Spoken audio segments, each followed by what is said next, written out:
If you're playing sport, any sport, it doesn't matter. What they're going to tell you, and I'm sure what you've heard is, it's 90% mental and 10% physical. And yet, what do you work on the majority of the time? You're swimming extra laps, you're skating extra laps, you're taking extra shots, you're hitting extra balls. It doesn't matter. You're always working on the physical, and we're not working on the mental enough. In this graphic, you're going to see what our mental muscles are. And we have 6 of them. And they're very, very powerful. The first one is perception, the way that we see things, the way that you see things. We all have our own perceptions of things. And it's funny, when you start to ask great questions, especially within a team atmosphere, you'll see that not everybody has the same perception of the strengths and weaknesses of the team. What we need to do is have a clear picture where everybody's on the same page. Will. Will is a great one. It's being able to tell yourself that you're going to do something and you're going to do it. If you're going to get up in the morning and go for a run because you know that you need to get in better shape, then you're going to be able to do that day in and day out. This is one that you need to be able to change those habits, is that will. You've all heard the term willpower. Well, start using your will.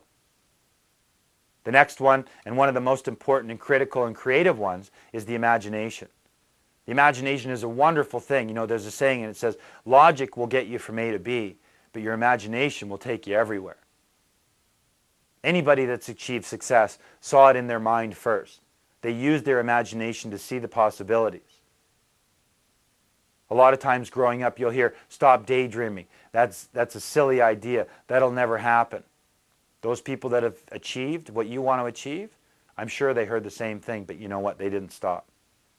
The imagination is critical, and we have a whole class that we're going to go through in a couple of DVDs down the road on imagination. We talk about memory, and a lot of people out there, when I ask this question is, do you have a good memory or a bad memory? And everybody, raises their hand. Yeah, I have a poor memory. Well, no, you don't. You're just choosing not to use it. We all have perfect memories. Everything's stored in our subconscious mind. You know that when you're having a conversation with someone, and they look up, you know what they're doing?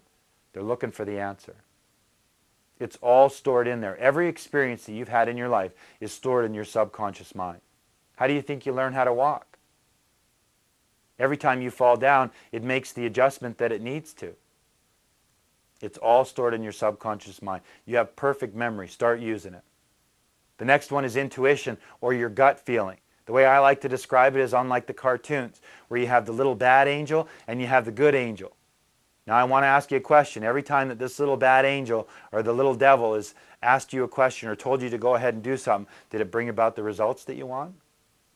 Start listening to that intuition. It will guide you. And the last one is reason. It's the greatest gift that we have. When we talk about reason, it's the ability to think, to be able to reason things through, to be able to figure them out, to have that capability in our mind, to be able to improve our lives through thinking.